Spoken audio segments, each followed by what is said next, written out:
Hello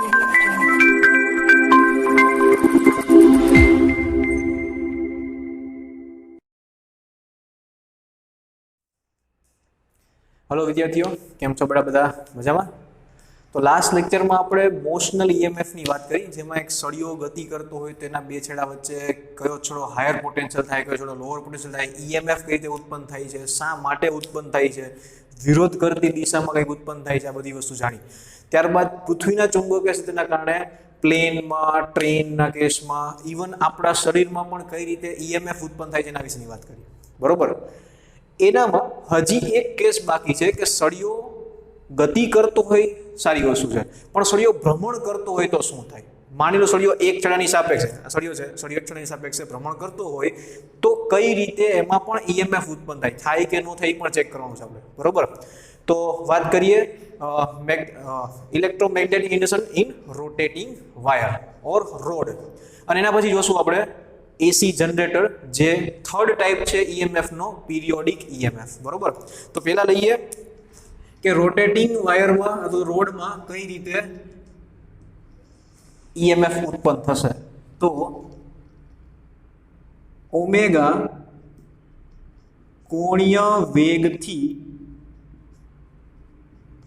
भ्रमण करता सळियामां उत्पन्न थतु ईएमएफ. बराबर? मानी लो एक सळियो छे जेनी लंबाई छे L, आपणी पासे एक सळियो छे अने आ सळियानी लंबाई छे L.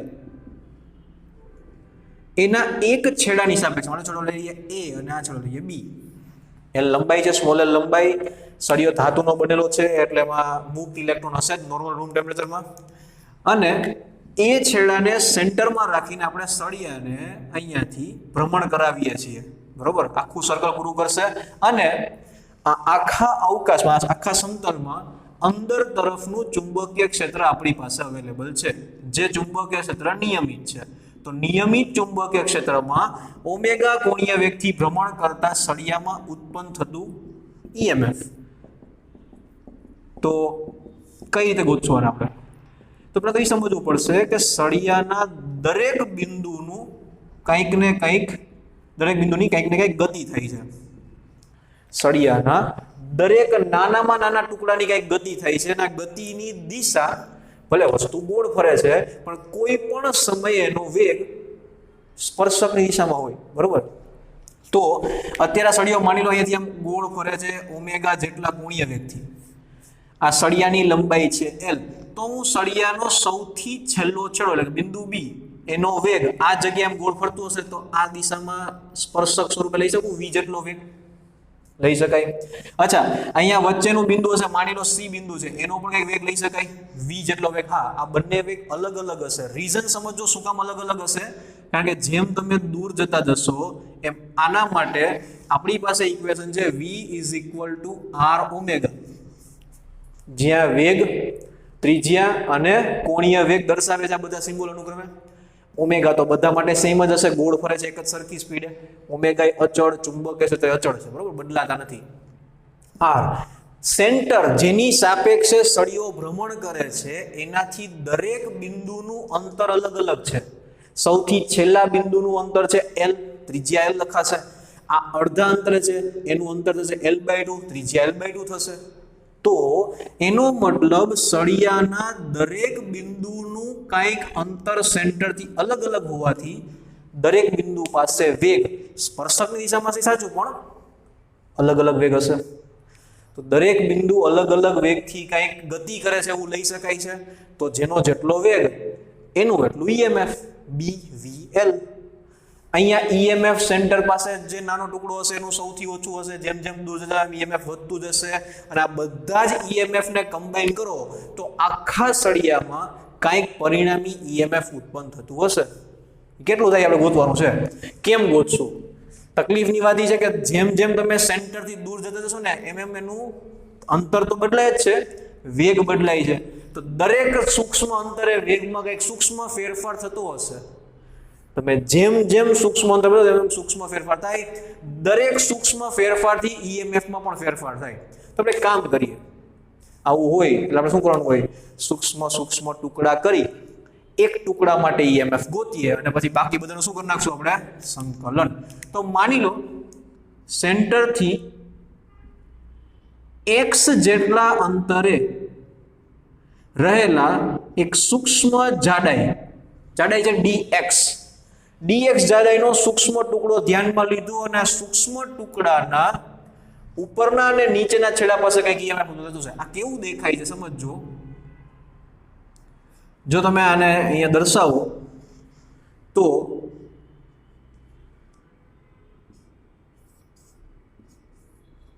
આ જાડાઈ છે dx, પણ આ પહોળાઈનું આપણે કંઈ કામ નથી. સળિયો આમ કેટલું સર્કલ ધરાવે છે, કેટલો જાડો છે એ કંઈ મહત્વનું નથી, બરાબર. આપણે ખાલી સૂક્ષ્મ આ લંબાઈનો સૂક્ષ્મ ટુકડો કામનો છે, પછી આનું ક્ષેત્રફળ જે પણ હોય.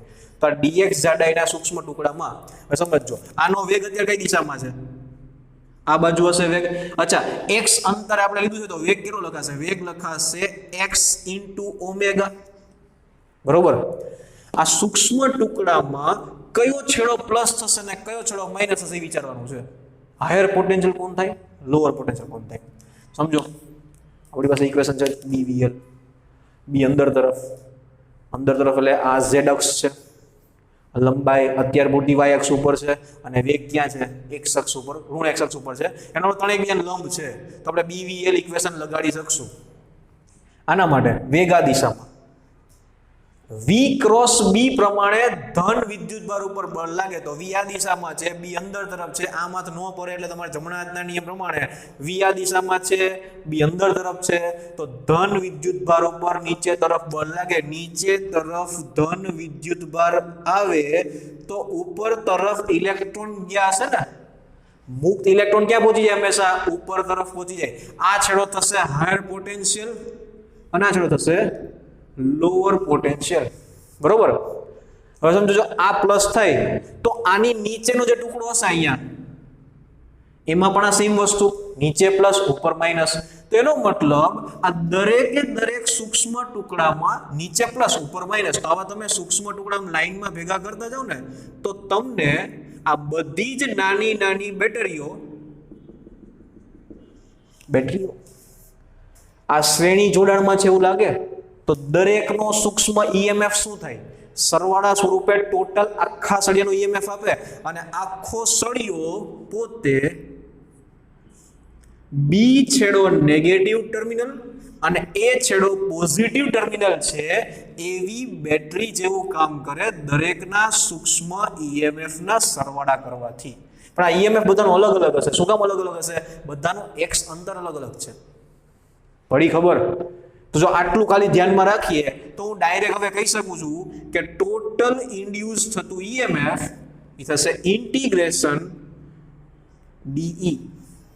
સૂક્ષ્મ દરેકે દરેક ટુકડાના ઉત્પન્ન થતા ઈએમએફ ના સરવાળા જેટલું થશે. આ ગોતવાનું છે. આ જે બ્લુ કલરનો ટુકડો જેને આપણે ધ્યાનમાં લઈએ છીએ એનું ઈએમએફ કેટલું હશે, તો એના ઈએમએફ ની વાત કરીએ, એનું સૂક્ષ્મ ઈએમએફ હશે બી વી એક્સ જેટલું. એ સર એવું કેમ, એક્સ કઈ રીતે, બીવી એક્સ નહીં, બીવી ડીએક્સ. અહીંયા સમજો, અમુક લોકો સળિયાની લંબાઈ તરીકે એક્સ લખી નાખે છે. ખરેખર એક્સ અંતરે નાનકડો સળિયો લીધેલો છે તો એક્સ એની લંબાઈ નથી. તો BVL માં L શું આવશે, આની લંબાઈ dx રહેશે. એટલું યાદ. ચલો, તો ચુંબકીય ક્ષેત્ર બદલાતું નથી, વેગ દરેક બિંદુ પાસે અલગ અલગ હશે તો આપણે વેગની વેલ્યુ લખીએ જે છે bx ઓમેગા dx, એટલે ઇક્વેશન થશે b omega x dx. x અંતરે સૂક્ષ્મ ટુકડો જે ભ્રમણ કરે છે, ગતિ કરે છે, કોઈ એક સમય એનો વેગ સ્પર્શકની દિશામાં રીતે મળતો હશે એના માટે ઈએમએફ આટલું ઉત્પન્ન થાય. અને આવા ટુકડા તમારે ક્યાંથી ક્યાં સુધી લેવાના છે, સેન્ટરથી શરૂ કરીને બહાર સુધી. તો માની લો સેન્ટરને આપણે ઉગમ બિંદુ કહીએ O, તો કેટલું અંતર થશે, L જેટલું અંતર થશે. તો મારે સંકલન કરવાનું છે આ સંકલન કરવું છે 0 થી L લંબાઈ સુધી, કારણ કે તમે સેન્ટર પાસે હશો તો તમે અંતર 0 લેશો, ઉપર જશો તો અંતર શું લેશો? L લેશો, બરોબર? ચલો તો ઇન્ટિગ્રેશન 0 થી L b omega x dx, b omega integration ખાલી x નું જ થશે, x નું ઇન્ટિગ્રેશન જવાબ શું આવે? x²/2, તો માટે E = સમીકરણ થશે b ઓમેગા x²/2 L0, જવાબ આવશે b omega L²/2, b omega L²/2 જેટલું EMF ઉત્પન્ન થશે સળિયામાં. કેટલું ચુંબકીય ક્ષેત્ર છે? જેટલો વેગ વધારે હશે એટલું વધારે EMF ઉત્પન્ન થશે, જેટલી લંબાઈ વધારે હશે એટલા સૂક્ષ્મ ટુકડા વધશે, તો એના કારણે પણ વધશે, પણ એમાં વર્ગના સમપ્રમાણમાં છે. આ જે સમીકરણ આપણે સાબિત કર્યું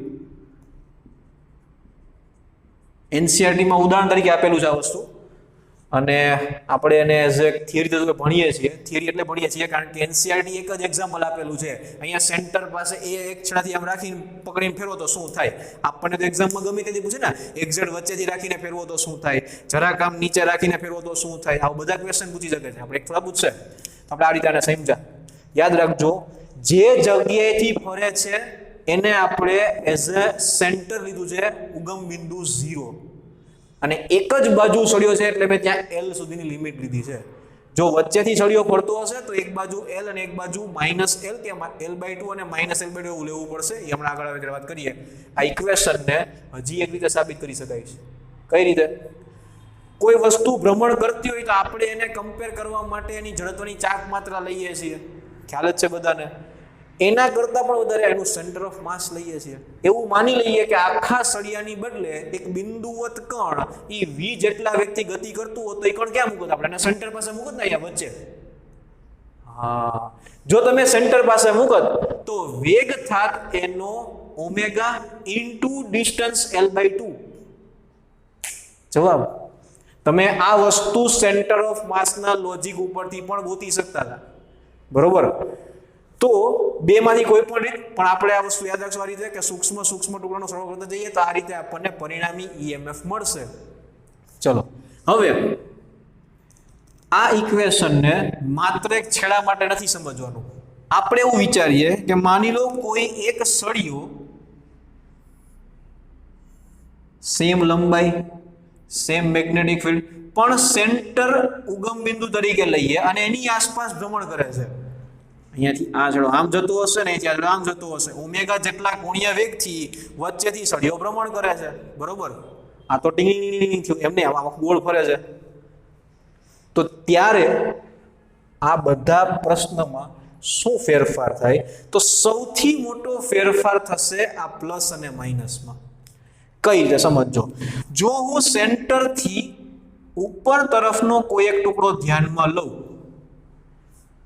આમ ફરે છે એનો મતલબ વેગ આ દિશામાં હશે.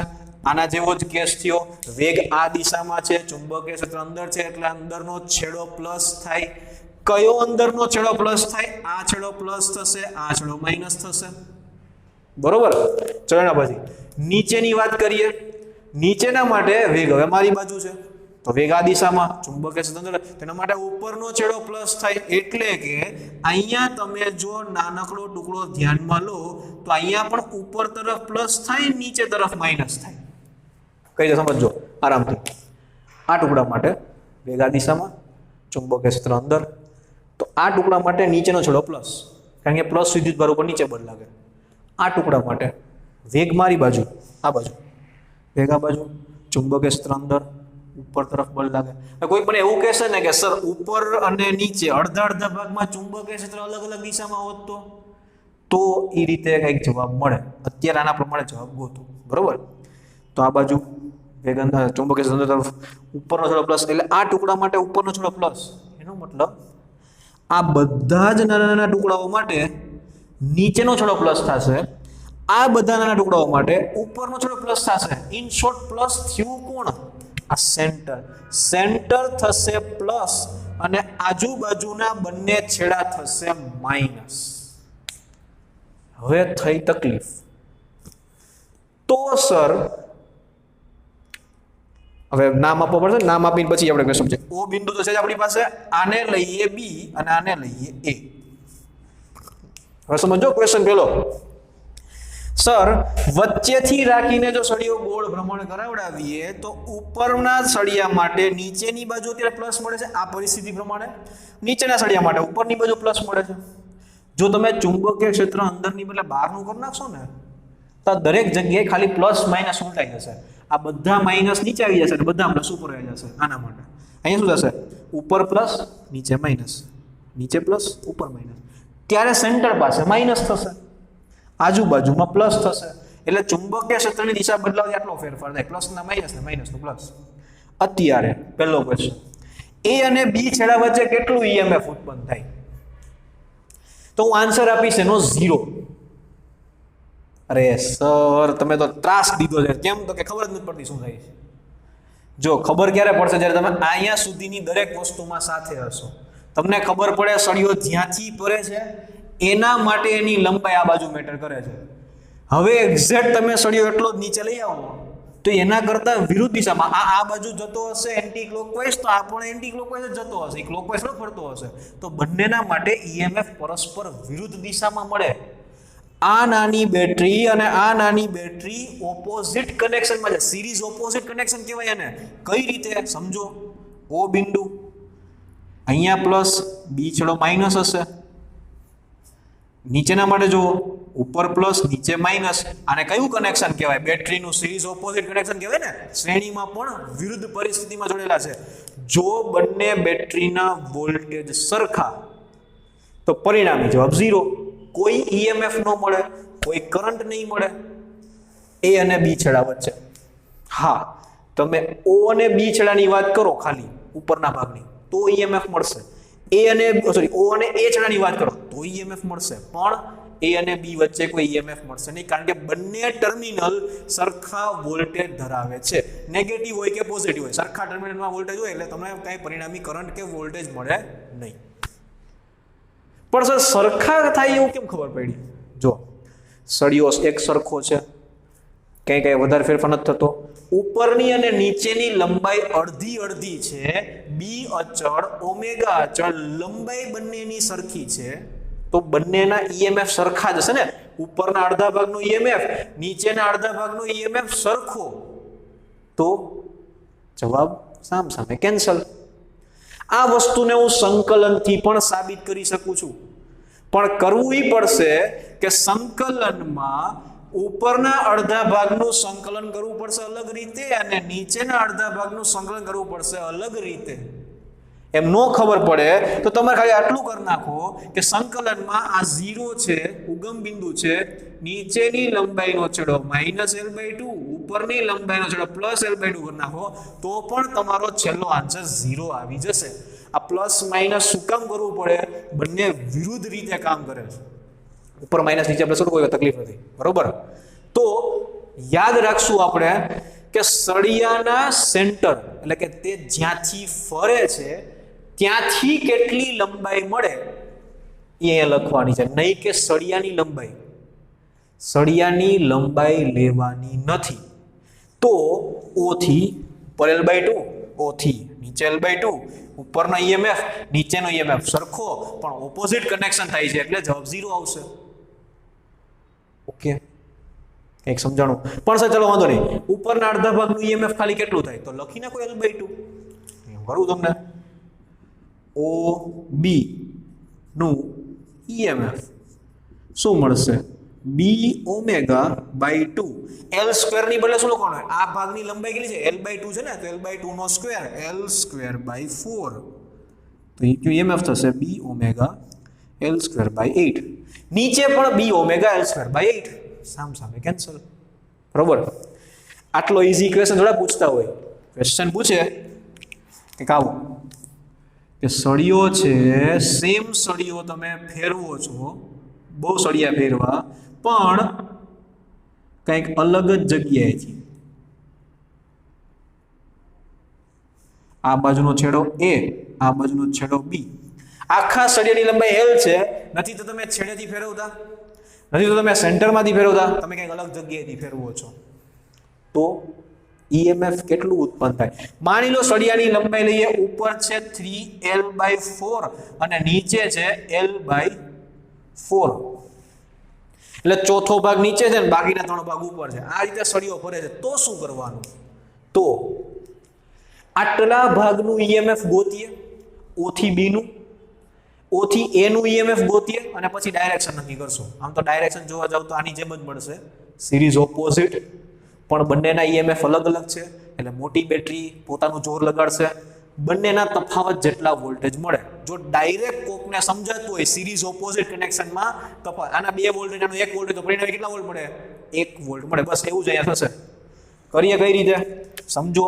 OB કેસ નંબર 3 માટેની વાત કરું છું, 2 માટે લખાઈ ગયું, આમાં 3 માટે લખું છું. તો 3 માટે OB માં આવશે લંબાઈ 3L/4 નો સ્ક્વેર, જે તમને આન્સર આપશે B ઓમેગા ડિવાઇડ બાય 32, 4 નો વર્ગ 16 ગુણ્યા 2 ગુણાકારમાં 9L સ્ક્વેર. થોડુંક કામ ભેગું થઈ ગયું. 9B omega L square by 32. આ EMF થશે ઉપરના છેડાનું. શું કામ? આ છેડાની લંબાઈ કેટલી છે? 3L/4. તો અહીંયા તમારે L ની જગ્યાએ શું લખવું પડશે? 3L/4. બાકીનું બધું એમને. ચલો એવી જ રીતે OA નું EMF કેસ નંબર 3 માટે, બરોબર, B ઓમેગા બાય 2 અને લંબાઈ કેટલી લેવાની એમાં? L/4. લંબાઈ લખી L/4 નો સ્ક્વેર, જવાબ આવશે B omega L square by 32, 4 નો વર્ગ 16 ગુણ્યા 2. આ બંને EMF બન્યા આ નાના નાના ટુકડાના. થશે શું? જે આમાં બન્યું સેમ વસ્તુ, સળિયો આપણે એન્ટી ક્લોકવાઇઝ જ ફેરવીએ છીએ, આ બાજુથી ફરે છે ઓમેગા જેટલા કોણીય વેગથી. ક્લોકવાઇઝ ફરતો હોત તો ખાલી બેટરીના ટર્મિનલ ઊંધા થાત, ઉપર પ્લસ નીચે માઇનસ, વચ્ચે માઇનસ. અત્યારે બંનેમાં સેમ થશે પાછું, સિરીઝ ઓપોઝિટ કનેક્શન.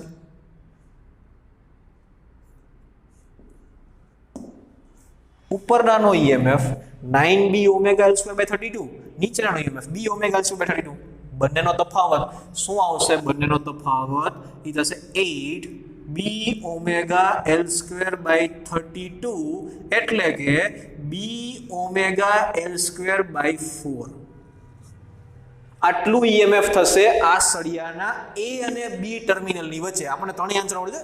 A અને O ની વચ્ચે કેટલું હોય, O અને B ની વચ્ચે કેટલું હોય, કયો ટર્મિનલ પ્લસ હશે, કયો ટર્મિનલ માઇનસ હશે એ પણ ખબર હોવી જોઈએ, કારણ કે અત્યારે આ બંનેમાં O ટર્મિનલ પ્લસ છે, B માઇનસ છે, O પ્લસ છે, A માઇનસ છે. તો તમને કદાચ પૂછ્યું હોય કે O એની બદલે A O નું EMF કેટલું હોય, તો આન્સર માઇનસમાં લખી શકાય છે, બરોબર, કારણ કે ચલો માઇનસ છે, ચલો પ્લસ છે. ચલો આ રીતે આનું EMF મળે. એક જ ઉદાહરણ NCERT નું, એક જ નાનો ટોપિક, પણ અલગ અલગ જગ્યાએથી તમે જો સળિયાને ફેરવશો તો અલગ અલગ આન્સર મળશે. હવે હજી પૂરું નથી થયું, હજી ઘણું બધું છે. માની લો આ એક સળિયો જે રાખ્યો હતો એવા ઘણા બધા સળિયા રાખી દઈએ, અથવા તો 2 સળિયા રાખ્યા. 2 સળિયા આ રીતે આમ ફરતા, એક સળિયો તો હતો જ પેલા ઉપર, બીજો સળિયો અહીંથી આમ આડો કરી નાખીએ આ રીતે, અને પછી આમાં આને ફેરવીએ તો શું થાય? તો એક સળિયો આ રીતે આમ આડો છે અને આની સાથે આમ જ ઓમેગા જેટલા કોણીય વ્યક્તિ પ્રમાણે છે, લંબાઈ પણ આની જેટલી જ છે. એના માટે કામ છે ડાયાગ્રામ થોડુંક આમાં સમજો જે પછી કંઈક વિચારીએ. ચલો આની લંબાઈ L, આ સળિયાની વાત કરીશ તો A અને આ જોડે લખીએ B ડેશ. A અને B ડેશ ની વચ્ચે હું કહું છું ત્યાં સુધી મને ખબર પડતી હોય તો આટલું જ EMF ઉત્પન્ન થશે. રીઝન સળિયાનો વેગ ઉપર તરફ, ચુંબકીય સ્તંભ તરફ, A છેડો હાયર પોટેન્શિયલ લખ્યું જ છે, B છેડો lower potential, B dash lower potential થશે. આના જેવું જ કામવાનું થશે. તો આ સળિયાને અહીંયા લગાડું, કોઈ પણ જગ્યાએ લગાડત, ગોળ ફરતી વખતે એ જગ્યાએ આવવાનું જ છે ને, તો જેટલું EMF આમાં ઉત્પન્ન થશે એટલું જ EMF આમાં ઉત્પન્ન થશે, ફિક્સ. તો આવા કદાચ તમને ઘણા બધા સળિયા અલગ અલગ જગ્યાએ આપેલા હોય તો શું ફરક પડે છે? ઇન્ડિવિજ્યુઅલ દરેક સળિયા માટે આ સમીકરણ લાગુ પડે, પણ સર ધારો કે આવા તમે લગાડ્યા 5 સળિયા હોય તો ટોટલ ઈએમએફ કેટલું થાય? બધાનું ભેગું થઈને ઈએમએફ કેટલું થાય? તો સમજજો, તમે કનેક્શન કઈ રીતે આપશો બધાના ભેગામાં? છેડો તો બધાનો અહીંયા તો બધું જોડેલો જ છે, બધા માટે હાયર પોટેન્શિયલ છે. બધા માટે જો હાયર પોટેન્શિયલ હોય તો બધાનું પ્લસ અહીંયા છે, બધાનું માઇનસ છેડે છે. તો મારે વોલ્ટમીટર જોડવું હોય તો હું કઈ આ છેડા માટે અને આ છેડા માટે તો જોડીશ નહીં, તો 0 જવાબ આવશે. બે માઇનસ છે, અહીંયા પણ 0 જવાબ આવશે, આ બંને માટે પણ 0 જવાબ આવશે અને આ બંને માટે પણ 0 જવાબ આવશે. મારે એક છેડો તો વોલ્ટમીટરનો વોલ્ટેજ માપવા માટે ફરજિયાત વચ્ચે રાખવો પડશે ને, અલગ અલગ વોલ્ટેજ આવે એના માટે. તો એક છેડો અહીંયા રાખીશ તો પછી બીજો છેડો ગમે ત્યાં રાખું, મને એક જ સળિયાના વોલ્ટેજ બતાવશે, મને થોડા બધાના બતાવશે, કારણ કે બધા સળિયા આજે અહીંયાથી આમ કનેક્ટ કરેલા નથી. ક્લિયર? ચલો, તો કોઈ પણ જગ્યાએ સળિયો હશે, એક સળિયા હશે, બે સળિયા હશે, તમારે યાદ રાખવાનું છે આ પણ એક રીતે તો બે સળિયા છે ને, ઉપરનો ટુકડો અને નીચેનો ટુકડો તમે સામસામે રાખી શકો છો. તો ફાઇનલ મારી વસ્તુ સમજજો, જો સળિયાનો અંદરનો છેડો પ્લસ થતો હોય, મીન્સ જ્યાંથી ફરે છે પ્લસ થતું હોય, આ છેડો માઇનસ થતું હોય, તો તમે અહીંયા ગમે એટલા સળિયા જોડશો, સેન્ટર હંમેશા પ્લસ જ થશે, આ હંમેશા માઇનસ જ થશે. બરોબર? તો તમે બે સળિયાને આ રીતે રાખો 90 ના ખૂણે, 8 વગાડો, 7 વગાડો, 6 વગાડો, 12 વગાડો, ગમે એ કરો, બંને ઇન્ડિવિજ્યુઅલ સળિયાના ઈએમએફ સરખા હશે. પણ જો તમે બે છેડા પાસે વોલ્ટમીટર કનેક્ટ કરશો તો ઈએમએફ 0, કારણ કે I માઇનસ I માઇનસ. વચ્ચેથી અહીંયા કનેક્ટ કરો કે વચ્ચેથી અહીંયા કનેક્ટ કરો, એ તો એક સળિયાનું માપશે, તો એમાં પણ એવું થશે. અને જો આ રીતે બે સળિયાને સાથે રાખીને ફેરવીશ તો થશે શું? આ સિરીઝ કનેક્શન નું કહે, હવે આ પેરેલલ કનેક્શન થાય, કારણ કે બંનેના નીચેના છેડા પ્લસ, ઉપરના છેડા માઇનસ, પેરેલલમાં બેટરી થઈ, અને બેટરી જો પેરેલલમાં હોય, બેટરી જો પેરેલલમાં હોય તો ઈએમએફ કેટલો બતાવે? જેટલો એનો પેરેલલમાં ઈએમએફ થતો એટલો. બંનેના ઈએમએફ સરખા છે તો ઈ જ બતાવશે. તો આનો મતલબ એવો થયો કે એક કરતા વધારે સળિયા તમે જો ગોળ ફેરવતા હશો તો કોઈ ફરક નહીં પડે, ઈએમએફ તો એક સળિયા જેટલું જ મળતું હશે. જો લંબાઈ અલગ અલગ હશે તો સેન્ટરથી કેટલું અંદરથી પ્રમાણે ઈએમએફ મળતું હશે. જે બાજુ લંબાઈ વધારે એ બાજુનું ઈએમએફ વધારે, પરિણામી સિરીઝ ઓપોઝિટ કનેક્શન થઈ અને બાદબાકી જેટલું ઈએમએફ તમને મળે. બરોબર? તો આના ઉપરથી હવે ક્વેશ્ચન કેવો પૂછે? ક્વેશ્ચન એવો પૂછે કે એક સાયકલ છે મારી પાસે, સાયકલના વ્હીલમાં એક આજુબાજુમાં ફ્રેમ હોય અને વચ્ચે સેન્ટર હોય, અને આ બધાની વચ્ચે ઘણા બધા આરા મૂકેલા હોય, સ્ટ્રોબ્સ જેને કહેવાય ઇંગ્લિશમાં, અને આ ફ્રેમ. બરોબર? ફ્રેમ પણ ધાતુની, આરા પણ ધાતુના, સેન્ટર પાસે કનેક્ટ કર્યું એ પણ ધાતુનું. જો હું આવા n આરા લઉં તો પણ સેન્ટર ધારો કે પ્લસ થઈ જાય તો બાકીના બધા છેડા માઇનસ થતા હશે. આ બધા જ માઇનસ છેડા કનેક્ટેડ છે ને અત્યારે, તો બધા માઇનસ છેડા કનેક્ટેડ છે, તો આ બધું શું કે ખબર છે? આ બધું જ એક પ્રકારનું પેરેલલ કનેક્શન કહેવાય બેટરીનું, જે બધી બેટરીના ઈએમએફ ઈ છે, તો આનું પણ પરિણામી ઈએમએફ ઈ જ થાય, ભલે ગમે એટલા આરા લગાડેલા હોય. ગમે એટલા આરા લગાડેલા હશે, સાયકલના એક આરામાં જેટલું ઈએમએફ ઉત્પન્ન થતું હશે, બધા જ આરામાં સેમ ઈએમએફ ઉત્પન્ન થતું હશે. તમે સેન્ટર અને છેડાની સાપેક્ષે ઈએમએફ આપશો કોઈ પણ જગ્યાએ તો તમને એક આરા જેટલું જ બતાવશે, કારણ કે બધી જ શું હશે? પેરેલલ કનેક્શનમાં હશે. બરોબર? પણ હા, કરંટ વધતો જાય એના કારણે, કારણ કે આપણે ખબર છે અવરોધ ઘટે ને. પણ આપણે ઈએમએફ ની જ વાત કરીએ છીએ, કરંટની વાત તો જ્યારે કોઈ ક્વેશ્ચનમાં કેટલો અવરોધ આપણે એના પ્રમાણે પૂછશે ત્યારે આપણને ખબર પડશે. અત્યારે આટલું યાદ રાખજો. એના પછી જો તમે બે છેડા પાસે કોઈ પણ જગ્યાએ બે છેડા આ રીમ ઉપર કોઈ પણ બે જગ્યાએ વોલ્ટમીટર કનેક્ટ કરશો તો ત્યારે એનો આન્સર આવશે ઈએમએફ નો 0, કારણ કે બધા જ ટર્મિનલ કાં તો માઇનસ હશે છેડા, કાં તો પ્લસ હશે. રહેશે એટલું યાદ? તો કોમ્પ્લિકેટેડ વસ્તુ નથી, થોડીક લોજિકલ વસ્તુ છે કે એક સળિયામાં જે બને છે એવું જ બીજા સળિયામાં થશે, એવું જ ઘણા બધા હશે તોય થશે. ખાલી જોવાનું છે કે એની આસપાસ ફરે છે, બધાના બિંદુ એક જ જગ્યાએ જોડેલા છે અને આસપાસ ફરે છે કે સામસામેની બાજુ ફરે છે, એ પ્રમાણે ઈએમએફ આપણને મળે. બરોબર. તો આ હતો એ કેસ કે સળિયો ઓમેગા જેટલા કોણીય વ્યક્તિ ભ્રમણ કરતો હોય તો ઈએમએફ કેટલું મળે. ક્લિયર.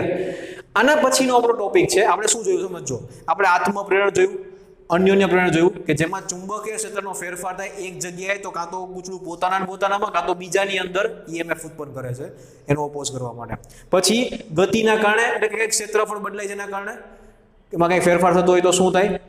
એના પછી હવેની વસ્તુ છે થીટા બદલાતો હોય તો ઈએમએફ ઉત્પન્ન થાય. નથી ક્ષેત્રફળ બદલાતું, નથી લૂપ બદલાતી, નથી ચુંબકીય ક્ષેત્ર બદલાતું, માત્ર ગૂંચળું પોતાની રીતે ફરે છે કે આપણે એને ફેરવીએ છીએ કે કોઈ પણ રીતે ફરે છે અને ઈએમએફ ઉત્પન્ન થાય ફ્લક્સ ચેન્જ થવાના કારણે. એટલે એને કહેવાય છે પિરિયોડિક ઈએમએફ. પણ આ પિરિયોડિક ઈએમએફ છે ને એ ડાયરેક્ટ સમજવા કરતાં આપણે એને એક ટોપિક સાથે સમજી લઈએ, એસી જનરેટર.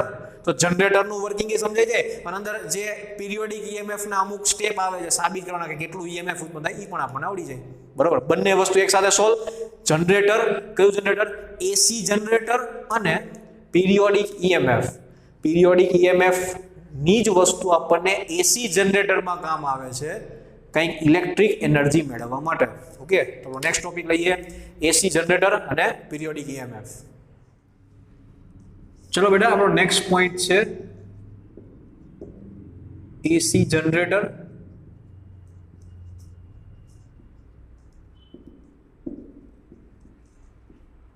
પિરિયોડિક ઈએમએફ માં અંદર જાય છે. બરોબર.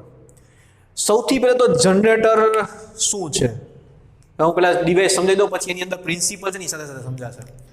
તો એક કોઇલ જેને બે મેગ્નેટ વચ્ચે રાખેલી હશે, માની લો આપણી પાસે બે મેગ્નેટ છે એન અને એસ.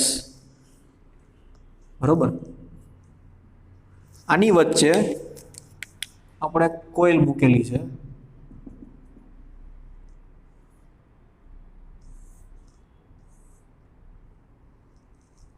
થોડુંક ડ્રોઈંગ છે ને વિચિત્ર પડશે પણ કંઈક કરી નાખીએ. ચાલો ને.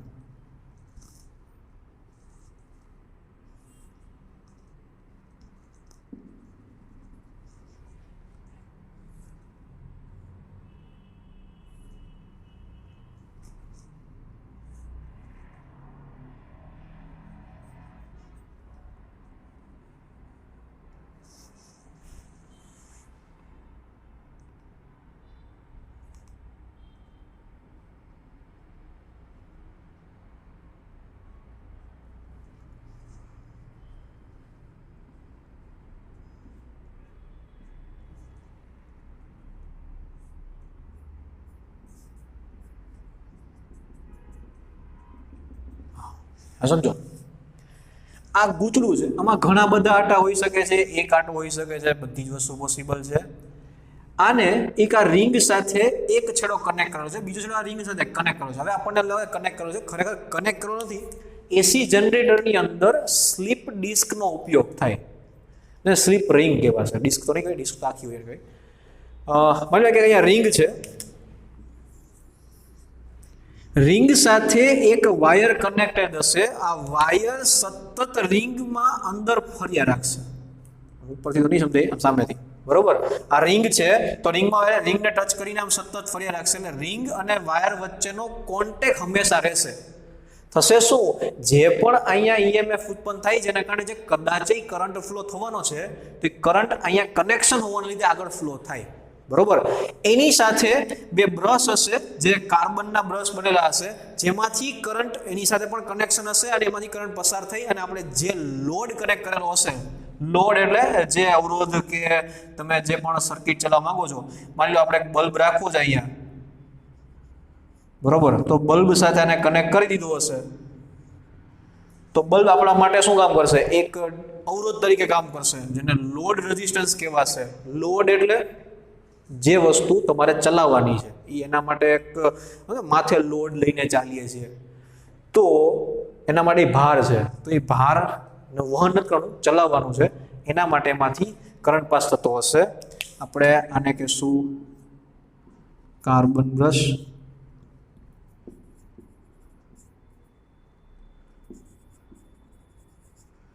અને આ પણ કાર્બન બ્રશ છે. આને કહેવાશે સ્લીપ રિંગ. જેમાં આમ શું કહે સળિયો સ્લીપ થતા થતા જતો હશે, આમ ખસાતો જતો હશે, કનેક્ટેડ નથી, બરોબર. હા, જો કનેક્ટેડ હોત ને તો રિંગની સાથે સાથે રિંગ આખી આમ ફરે, એવું નથી, ખાલી સળિયો જ ફરે છે એની સાથે આમ, બરોબર. શું કામ આવું કરવું પડે ખબર છે? આ બધી વસ્તુ કરવી પડે. સર વસ્તુ ગૂંચળું આમ ગોળ ફરતું હોય, એના બે છેડામાં ફરે રાખે, તો જ્યાં બે છેડા કનેક્ટ કરેલા હોય ને ડાયરેક્ટ ધારો કે અવરોધ સાથે કનેક્ટ કરે છે, તો ત્યાં ધીમે ધીમે ગૂંચળું બનાવી નાખે અને વાયર આમ મિક્સ થઈ જાય. એવું ન થાય, છૂટું રહે, બધું આપણને સમજાય પ્રમાણે એ રીતે આમ અલગ અલગ રાખવામાં આવે છે. કારણ કે ક્યારેક કનેક્શન ભેગા થઈ જવાના કારણે શોર્ટ સર્કિટ પણ થાય. એવું ન થાય એના માટે આવું સ્લીપ રિંગને એનું કનેક્શન બનાવવામાં આવે છે. આ એનું નોર્મલ એક શું કહેવાય સ્ટ્રક્ચર છે. અલગ અલગ બુકમાં અલગ અલગ આપેલું હશે, તમે જોશો મસ્ત ડાયાગ્રામ હશે. મારો ડાયાગ્રામ આનાથી સારો તો નહીં થાય, તમને ખબર જ છે બધાને. હવે મેઇન વસ્તુ આ બધી નથી આપણા માટે. મેઇન વસ્તુ હા આ બધું છે. સ્લીપ રિંગનું કામ શું? તો કે લૂપના વાયર અને બ્રશ વચ્ચેનું કનેક્શન આપવાનું. બ્રશનું કામ શું? બ્રશ જે પણ એની પાસે વિદ્યુત ભાર આવશે એનું વહન કરીને લોડ રેઝિસ્ટન્સને શું આપશે?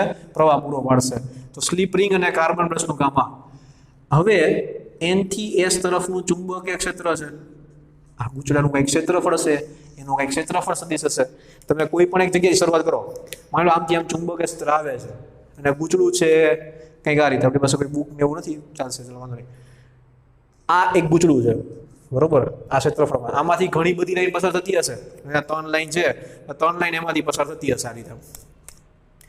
આમ રાખો તો 3 પસાર થાય, આમ રાખો તો 0 પસાર ન થાય. અડીને છૂટા કરી નીકળી જાય. પસાર થઈ ન કે આમ અડીને છૂટા થઈ નીકળી ગઈ કે ભાઈ, તો આ શું થશે? 3 પસાર થાય છે, એક પસાર થશે, સોરી 2 પસાર થશે, એક પસાર થશે ને 0. તો ફ્લક્સ 0. તો પહેલા ફ્લક્સ મેક્સિમમ, લાઈન મેક્સિમમ, પછી ફ્લક્સ 0. ફ્લક્સનો ફેરફાર થયો, પાછું મેક્સિમમ, પાછું 0. આવું કરતા 0 મેક્સિમમમાં ફ્લક્સનો ફેરફાર થવાના કારણે આ જે સ્ટ્રક્ચર છે એમાં કંઈક EMF ઉત્પન્ન થશે લૂપમાં, અને પૂરેપૂરું બધું જ સુવાહક ધાતુનું બનેલું હોવાથી કરંટ ફ્લો થશે. ઇન્ડ્યુસ કરંટ ને ઇન્ડ્યુસ EMF આ રીતે મળે. આને કહેવાય પિરિયોડિક. હવે શા માટે પિરિયોડિક મળે? એસી શું કામ મળે? એકવાર પ્લસ એકવાર માઇનસ શું કામ? કારણ કે ફ્લક્સની દિશા બદલાતી રહે. કઈ રીતે સમજો? ક્ષેત્રફળ સદિશ. માની લો આ રીતે તમારું ક્ષેત્રફળ હતું, ચુંબકીય ક્ષેત્ર આ બાજુ હતું. પહેલી વાર ક્ષેત્રફળ સદિશ તમે આ બાજુ લીધો, આ બાજુ.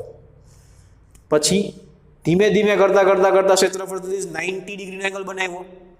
પછી આમ ઊંધું આવે તો શું કહેવાય? આ બાજુ તમે ધારો કે 0 નો એંગલ કયો, ચુંબકીય ક્ષેત્રની દિશામાં જ કયો, તો આ બાજુ ચુંબકીય ક્ષેત્રની વિરુદ્ધ દિશામાં થાય ને, ફ્લક્સ ઊંધું થઈ ગયું. તો ફેરફાર ઓપોઝિટ ડાયરેક્શનમાં થાય. સમજાશે આ વસ્તુ? તો સમય સાથે માની લો ગૂંચળું ઓમેગા કોણીય વેગથી ભ્રમણ કરે છે, તો સમય સાથે એનો થીટા કઈ રીતે બદલાતો હશે? ઓમેગા ઇન્ટુ ટી પ્રમાણે બદલાતો હશે ને? કન્ફર્મ? ચલો, તો આપણને ખબર પડે કે આ સતત ઓમેગા જેટલા કોણીય વેગથી ભ્રમણ કરે છે, તો સતત એનો થીટા બદલાતો હશે. જે ફ્લક્સનું ઇક્વેશન છે phi is equal NAB cos theta પ્રમાણે બદલાય રાખશે. ઇક્વેશન છે ને આપણો છે n આટાની સંખ્યા અને ફાઈ એટલે શું થશે? A dot B AB cos theta. Theta જ્યારે 0 હશે ત્યારે ફ્લક્સ મેક્સિમમ છે. ખબર જ છે આપણને, થીટા 0. આપણે આ બાજુ ક્ષેત્રફળ લઈએ તો ફ્લક્સ 0. એટલે તમે અલગ અલગ જગ્યાએથી શરૂ કરાવો ને તો કોઈ ફરક નહીં પડે. સાઇનનું કોસ ને કોસનું સાઇન જ થશે. એનાથી કોઈ વધારે ફરક નથી. તમે ગમે એ જગ્યાએથી શરૂ કરો, તમે એમ કહો સર પહેલા અહીંયા હતું, t બરાબર 0 સમય આમ હતું, 90 ડિગ્રી હતું, તો કોઈ વાંધો નથી, ચાલશે. પણ આપણે એવું લઈએ કે 90 ડિગ્રી શું હતું? મેક્સિમમ ફ્લક્સ પસાર થતું હતું. પછી ધીમે થીટા બદલાવાના કારણે, થીટા આના પ્રમાણે બદલાવાના કારણે આપણે એવું લઈ શકીએ કે ફ્લક્સમાં પણ સમય સાથે ફેરફાર થશે. અને ફ્લક્સના આ સમય સાથેના ફેરફારથી લેન્ઝના નિયમ પ્રમાણે વિરુદ્ધ દિશામાં EMF ઉત્પન્ન થશે. NAB cos theta omega into T. સમય સાથે ઓમેગા જેટલા કોણીય વેગથી ગૂંચળું ફેરી રાખે છે, થીટા બદલાઈ રાખશે. બંને વચ્ચેનો ખૂણો બદલાવાના કારણે ફ્લક્સ બદલાતું રહેશે. અને ફ્લક્સના ઇક્વેશન પ્રમાણે નથી આટા બદલાતા, નથી ક્ષેત્રફળ બદલાતું, નથી ચુંબકીય ક્ષેત્ર બદલાતું, માત્ર ને માત્ર બદલાય છે થીટા. તો વિકલન થશે આનું, કોસનું વિકલન થાય માઇનસ સાઇન ઓમેગા ગુણાકારમાં minus plus omega NAB sine omega T. આટલું ઈએમએફ ઉત્પન્ન થશે. આ ઈએમએફ સાઇન અથવા તો કોસાઇન, જો એ કોસ સાઇન લખત તો સાઇન વિધેય પ્રમાણે અથવા તો કોસાઇન વિધેય પ્રમાણે બંને વસ્તુ બદલાય છે, એટલે એને કહેવાય છે પિરિયોડિક ઈએમએફ. બરોબર. તમને એમ થશે સર અહીંયા કઈ રીતે સાઇન આવે? આ તો સમીકરણમાં ડોટ પ્રોડક્ટ છે, સાચી વસ્તુ છે, પણ સમજો આપણે એક જગ્યાએ એવું ભણ્યા છે કંઈક, જો કોઈને યાદ હોય તો.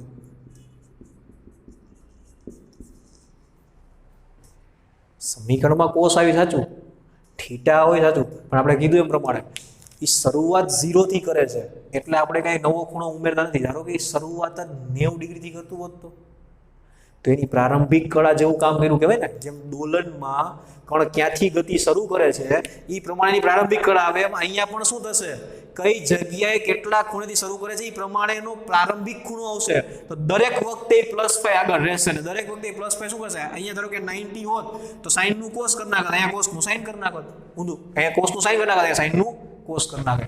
તો ક્યારેક ક્યારેક સમજજો, એસી આના પછી આખું ચેપ્ટર આવશે ત્યારે મોસ્ટલી આપણે ઇક્વેશનમાં આવું જ ઇક્વેશન લખશું કે એસી વોલ્ટેજ છે sin omega T sin omega T sin omega T sin omega T. પણ ક્યારેક ક્યારેક ક્વેશ્ચનમાં સાઇન ની બદલે કોસ પણ આપે છે, તો સમજવાનું પ્રારંભિક કળાના કંઈક લોચાના કારણે સાઇન નું કોસ થયેલું છે કે π/2 હોવાના કારણે સાઇન નું કોસ થયેલું છે. એટલે આ વસ્તુ મગજમાં રાખજો. બધી જગ્યાએ કદાચ ઈએમએફ સાઇન પ્રમાણે નો પણ આપેલું હોય, અહીંયા સાઇન પ્રમાણે વિધેય બદલાય છે. આની મેક્સિમમ વેલ્યુ હશે જ્યારે sin ઓમેગા ટી 1 થાય અને મેક્સિમમ વેલ્યુ હશે ઓમેગા NAB જેટલી, જેને આપણે E નોટ વડે દર્શાવશું મેક્સિમમ ઇન્ડ્યુસ EMF, અને એના કારણે EMF નું ઇક્વેશન થશે sin omega T. Next chapter નો પાયો.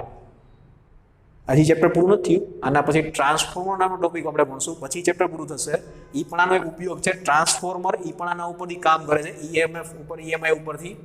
પણ પિરિયોડિક ઈએમએફ સાઇન વિધેય પ્રમાણે બદલાય છે.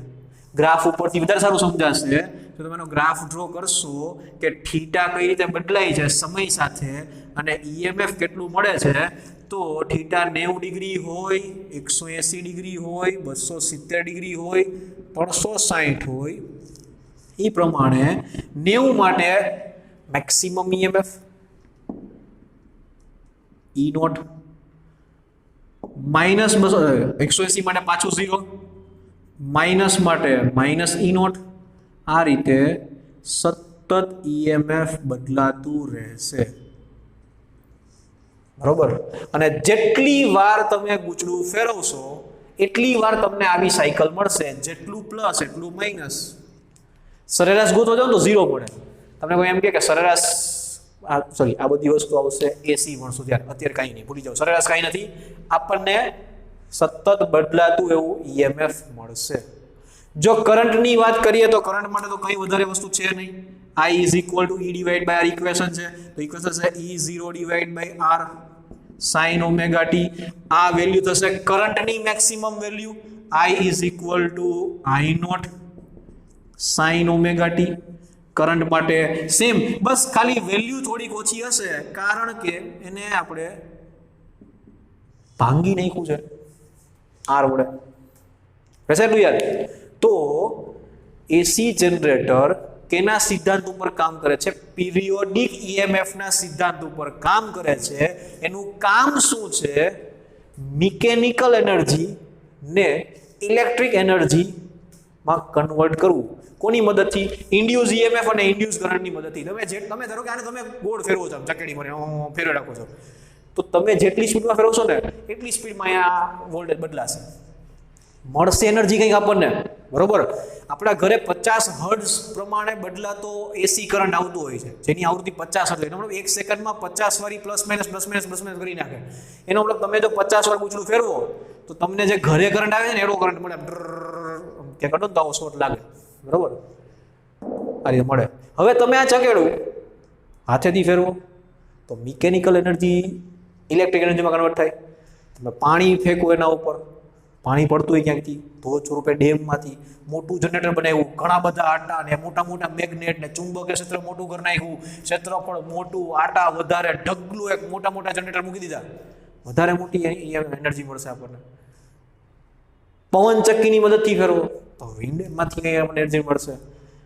કોલસો ગરમ કરો, ન્યુક્લિયર એનર્જી, ન્યુક્લિયસ નામના ચેપ્ટરમાં આવશે, વિખંડનની પ્રક્રિયાથી જે કંઈ એનર્જી ઉત્પન્ન થાય એનાથી પાણી ગરમ કરો, કોલસો બાળીને પાણી ગરમ કરો, કે કોઈ પણ રીતે લાકડું બાળીને પાણી ગરમ કરો, ગોબર ગેસથી પાણી ગરમ કરો, ખાલી કોઈ પણ રીતે ડીઝલ બાળીને કોઈ પણ રીતે પાણી ગરમ કરો અને એ પાણીની વરાળ તમે આને આપોની ચકેડું ફેરવે તો તમને એ જ એનર્જી મળશે. હા, ન્યુક્લિયર પાવર પ્લાન્ટમાં થાય શું, એમાં જે એનર્જી જનરેટ થાય એનાથી પાણી ગરમ કરે, પાણી ગરમ કરીને એ પાણીથી આ ફેરવે, એટલે એની વરાળથી આ ફેરવે. બોલો છે પાણી ગરમ કરવા માટે લોકો ન્યુક્લિયર ધડાકા કરે, ના ના ના ના ના ચાલે, પણ જેટલી એનર્જીની મદદથી તમે આને ફેરવશો, ગમે રીતે ફેરવશો, એ આપણને ઇલેક્ટ્રિક એનર્જી આપશે. આને કહેવાય જનરેટર. બરોબર. તો હવે ક્યાંક આજુબાજુમાં જનરેટર સ્ટાર્ટ થાય તો સમજવાનું કેની મદદ ચાલુ થશે, કંઈક ને કંઈક બળતણના દહન થવાથી આપણને એનર્જી મળે છે. એટલે ક્યાંય એનર્જી હવામાંથી નથી મળતી, ઉર્જા સંરક્ષણના નિયમનું પાલન થાય જ છે. બરોબર. સોલર એનર્જીથી ફેરવો તો ચાલે ને, શું વાંધો છે? ક્લિયર. તો આ હતું એસી જનરેટર, જેમાં આ રીતે પિરિયોડિક ઈએમએફ આપણને મળશે, પિરિયોડિક ઇલેક્ટ્રિક ઇન્ડ્યુસ કરંટ આપણને મળશે, અને એના મદદથી આપણે આના પછીના ચેપ્ટરની શરૂઆત કરશું, જે છે એસી અલ્ટરનેટિંગ કરંટ. ક્લિયર. એમાં ઘણી બધી વસ્તુ છે, ખાલી આટલું કંઈ નથી. આની સાથે અવરોધ જોડો તો શું થાય, ઇન્ડક્ટર જોડો તો શું થાય, કેપેસિટર જોડો તો શું થાય, બધું જ ભણવાનું આવશે. એના પહેલાં આટલું જુઓ, સળિયો ગોળ ફરે તો શું થાય, એસી જનરેટરમાં કઈ રીતે વર્ક થાય છે, એસી જનરેટરની થિયરીમાં પણ વસ્તુ પૂછાય છે. બરોબર. તો થિયરી તરીકે આપણા માટે કામનું છે, અને ખાલી એક પિરિયોડિક ઈએમએફ તરીકે સમજવામાં પણ આપણા માટે કામનું છે. ક્લિયર. તો આટલું આપણે યાદ રાખશું. આજે અહીં સુધી રાખીએ. નેક્સ્ટ લેક્ચરમાં ટ્રાન્સફોર્મરનો ટોપિક કવર કરશું, એટલે આપણું ચેપ્ટર કમ્પ્લીટ થશે. ઓકે બેટા, આજે અહીં સુધી રાખીએ. Have a nice day.